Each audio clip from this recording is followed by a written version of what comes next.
Yeah, what's up, everybody? It's your boy, the RLC leader, JJ Stewart, and we're doing a reaction to Nerd Status. The downfall of the Arrowverse. There's been a lot when it comes to the Arrowverse. It's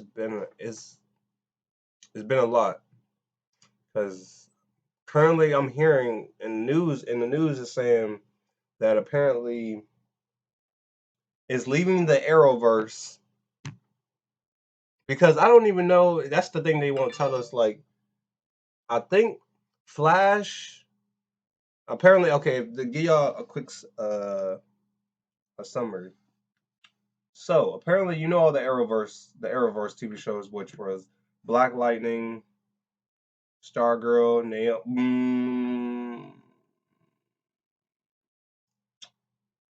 I wouldn't say Naomi. No, not Naomi. Black Adam. I mean, not Black Adam. Start out. Black Lightning, Flash, Arrow, Legends, Supergirl. I think that's it. Yeah. Yeah, Supergirl. Cause Stargirl haven't did no crossover with them. Cause I feel like basically, so how they're saying in this universe is that apparently Superman and Lois is not tied to the Arrowverse. Apparently it's its own thing that they're calling now. They're calling it the Superverse. So the question is, does Flash and like Stargirl, do they cross over? Do they go into the Superverse, or are they still canon to the Arrowverse? Stargirl wouldn't be. I guess Stargirl wouldn't be canon to the Arrowverse because she didn't do a crossover with another other character. Her and like I don't count Stargirl and Naomi because they never crossed over with the Arrowverse shows, which is all of them shows. But then, as you see, all of them shows got canceled, and that leaves Flash. I think next season is probably Flash's last one, and Stargirl. I think this is her last season this year. That's coming out in August. This is her last one, and they're canceling that show too, probably.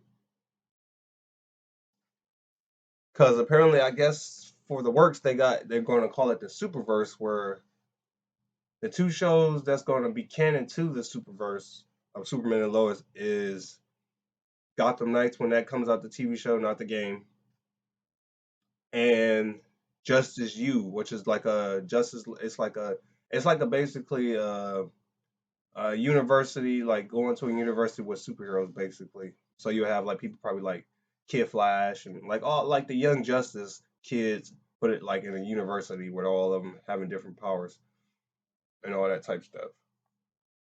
And then they retcon the whole. Apparently, they retcon the whole Green Lantern storyline with John Diggle. Apparently, they're not doing that. I guess they said forget that, and it's stupid. Oh, and Batwoman, my bad, Batwoman too. Oh, it's like that.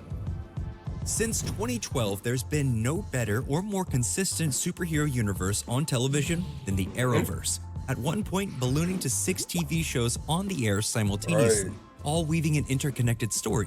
Sure, Marvel has had the Netflix shows and some stop and starts with things like Agents of S.H.I.E.L.D. and Inhumans, but the network adventures of DC's finest have taken the cake week in and week out. And yet, there's a yawning maw of uncertainty surrounding the crown jewel of the CW, the brainchild of Hollywood. They canceled them, man. I hate they did that. You know, the funny thing is, Stargirl and Naomi, I feel like if they really wanted to do that, then they could have switched it up. They could have put Naomi and Stargirl, but since they're not canon to the Arrowverse, because they didn't do no crossovers with them, they could have put them in the Superverse with Superman and Lois. But then they just said no. That's what I'm hoping HBO Max, man, can y'all pick up Stargirl or pick up Naomi? Definitely Naomi, because She deserved another season. And that's bull that CW did that and they just canceled it. Producer Greg Berlanti is seemingly on the verge of extinction. Why? You can't save everyone, Clark. The moment I believe that is when I stop trying. Starting in October of 2001, Smallville, a TV show aimed that at was teens, before I was born. shifted the paradigm of what comic book properties could do on TV. Following the early days of Clark Kent's life in his titular hometown, Smallville was sexy, successful, and made a lot of money for its network, the WB. In fact, when the network rebranded as the CW in May of 2009, the series was renewed for 3 additional seasons to help bolster the bottom line. Wow, I didn't know After that. Smallville came to an end in 2011, the CW was keen to recreate the magic. They greenlit an adaptation of the popular Smallville supporting character, Green Arrow, for his own show. The show would be a darker and more brooding version of the character. In fact, you could almost say he wasn't the Green Arrow, he was Batman. Well, you know us billionaire vigilantes. We do love our toys. In the comics, Wow, I didn't know that. So that's where it all started with Smallville, and they picked the character. Well, they had they could have did, there was a lot of characters on the Smallville that they could have did. They could have did a Blue Beetle TV show. They could have did a Dr. Fate TV show. They could have did a Aquaman TV show. They eventually did do a Flash. Wow. That's crazy. I didn't know that's where it started. And yeah, Green Arrow in the TV show, it had its ups and downs. But yeah, the Green Arrow wasn't like, that's when going into watching Green Arrow, I thought it was going to be like the comics, where it's going to be like Oliver, where he cracked jokes and all that, and he'd be silly and all that. And he have his serious moments too. But we got basically, like they said, we got a darker, more killing type of Green Arrow, which is basically like Batman, basically. And he didn't have Speedy. Green Arrow is known for being a street-level took, character with a long wry time sense before of he got humor, actual iconic Speedy. green tights, and hopeful view for the future. In Arrow, Oliver Queen was dark, tortured, and brooding. Yes, the pilot adapted from the acclaimed Andy Diggle and Jock Year One story, but the show quickly developed its own personality. Instead of attempting to slavishly recreate Smallville's success, Arrow opted for a mix of primetime soap and pulp street-level vigilante narratives. Much of the production crew carried over from Smallville to Arrow, but the key factor in its early success was the brain trust who created the show. The very same brain trust behind Green Lantern. Oh, whoa. Yes, that Green Lantern. The ring never makes a mistake. So the person that made... You see, prior to the studio realizing it might not be the vehicle they all wanted it to be, Green Lantern was intended to launch the DC Cinematic Universe. However, we all know what happened there. It bombed. The plans for a DC universe on the big screen were delayed, and the creatives involved went to TV. Andrew Kreisberg, Greg Berlanti, and Mark Guggenheim all are credited as the creators of Arrow. As soon as Arrow had proven that it had legs and wasn't going anywhere, the Brain Trust's immediate goal was to set up more shows. They wanted to recreate the magic of the DC universe, the promise of an interconnected tapestry of superhero narratives on TV. Starting at around Arrow's 3rd season, they accomplished their goal. Berlanti and Kreisberg worked with DC bigwig Jeff Johns to create a vehicle for the Scarlet Speedster. I'm Barry Allen. No! What does that mean? How can this... This should be impossible now. The Flash, who had previously had a 1-season TV show in the 1990s, was primed to appeal to younger audiences that the CW was gunning for. Actor Grant Gustin was cast in the part and appeared in 2 soft backdoor pilot cameos on Arrow prior to getting his own show. Much like the Arrowverse's version of Green Arrow, the Flash underwent some major character surgery as well. Barry Allen, the Silver Age version of the character, was a stern crime scene investigator. New Goldfish Megabytes, the bigger, bolder, cheesier Goldfish reboot. Who am I? Investigator, hit by lightning in a laboratory and given the ability to run faster than any human alive. In the comics, his nephew Wally West, a wisecracking speedster with a heart of gold, took up the mantle when Barry died. For the show, they combined these 2 versions of the Flash into the Arrowverse version of Barry. Premiering in North America on October 7, 2014, the pilot was the 2nd most watched premiere in the history of the CW, right after Vampire Diaries. Needless to say, the Arrowverse was off to the races. A race? Think you can keep up, Girl of Steel? Oh, just you watch Scarlet Speedster. Supergirl landed at CBS, but the network decided to cancel the show. Thankfully, it got picked up at the CW. And now, with 3 live-action shows on the network, a reasonable person would assume they'd slow down on superhero programming due to market oversaturation. Well, that person would be wrong. While these shows kept churning out tights and fights adventures, the CW greenlit 3 new shows: The Legends of Tomorrow, Batwoman, and Black Lightning.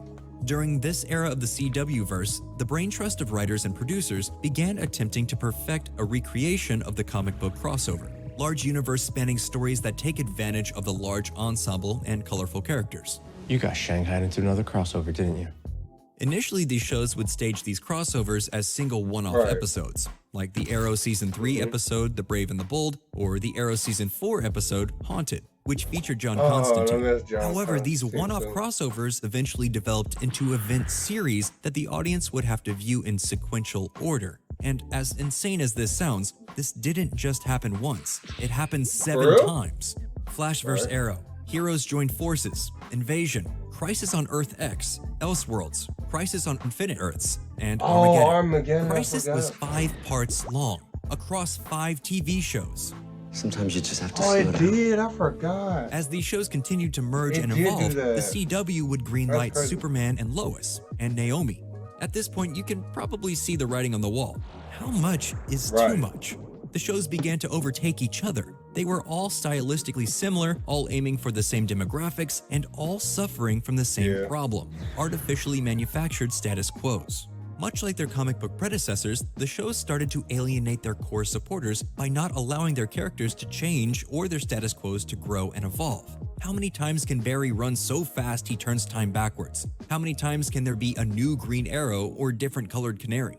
And then, as it is inevitable with all things, the good times started to come to an end. An end. That's the bull, man. The beginning. First, it was Arrow coming to an end, and the spin-off series not being picked up. What I hated, then man. Supergirl dipping in the ratings and being canceled after season 6. Then they gave the axe to Black Lightning.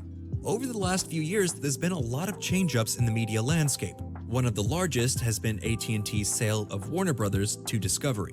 Because of this corporate restructuring, in May of 2022, the Discovery higher-ups decided to completely overhaul the CW. Ultimately, in a shocking twist of events, CW canceled 7 of its primetime programs, with an eye on a near-complete overhaul of the network's identity.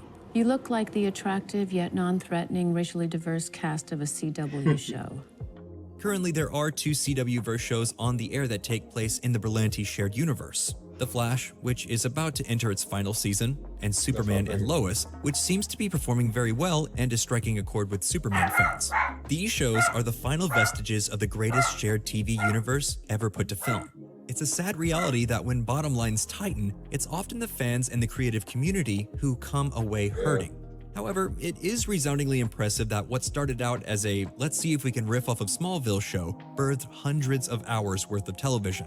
It's just a shame that this superhero universe went the way of so many others. They became overly complicated, self-involved, and refused to evolve. If there's one thing we know about superheroes, however, it's that even when they're dead, they always come back. What do you think? Will the CW-verse be reborn at another time? Let us know down in the comments, and as always, please like, comment, and subscribe in order to stay up to date with everything Nerdstalgic. Thank Nerdstalgic for that. Do I think we could? They could do it. I thought that's what they was doing when they started, when they gave us Naomi, when they gave us Stargirl, and when they gave us Stargirl, and then Superman and Lois, and then Naomi. I'm like, okay, so they must be trying to restart it, start off fresh and new, and then they cancel. I'm like, what the fuck? They could, cause I'm not gonna lie. The animated universe that they restarted, the DC animated universe, that's been popping. Them animated movies they've been coming out with, they've been popping and hitting. They've been hitting like crazy. I'm like, whoa, from the different ones. Even I gotta check out the Green Lantern one, because I gotta do a review on that one. But the Catwoman one, the Batman, Shang something, and the Superman Man of Tomorrow. And there's another one too. I'm like, yeah, they hitting. Now, could they do that? They could. If they really wanted to, they could. That's what they. Looks like that's what they doing now when they creating the Superverse. And that's what I'm saying. If they do that, then you can bring Naomi back because Naomi can be tied to Superman. Because I mean, even though you didn't do a crossover yet, they already know that in that universe of Naomi there is a Superman, and they can tie that together if they really wanted to. They can tie that together, and I'm hoping that they do it. And if not, I'm hoping HBO they pick it up because they already making 3 superhero. I mean DC. We're getting a season 2 of Peacemaker, and then we're getting 2 Gotham TV shows. The spinoff from the Batman movie with Robert Pattinson. We're getting a Penguin TV show, and we're getting a GCPD TV show from there. So I'm like, go ahead, Warner Brothers, HBO Max. If CW don't pick up this Naomi TV show, please can y'all pick it up because I feel like Naomi deserves another run, another season. And if season 2 don't do well, then I'll be like, okay, we tried. You put out season 2, it did okay, but it wasn't hitting fans, so we're gonna scrap it. And I'll be okay with it. I wouldn't get mad. I wouldn't get mad. But if you just cancel it and just don't say shit, and y'all just give us a bullshit excuse like just making budget cuts and all that, it's like, no, nigga, we want to know the real reason why you canceled that show. But let me know your thoughts about this whole thing. Do y'all think they're gonna restart that, or do y'all think they're not about to restart it and they just gonna stop where they at now? But that being said, it's been your boy, the RLC leader, JJ Stewart. Make sure y'all zap that like button, zap that subscribe button. Become a member of the Core Lantern because all we doing is getting bigger. It's been your boy, the RLC leader, JJ Stewart. I'm flying out of here. I'll see y'all next video. Take care. Have a nice one.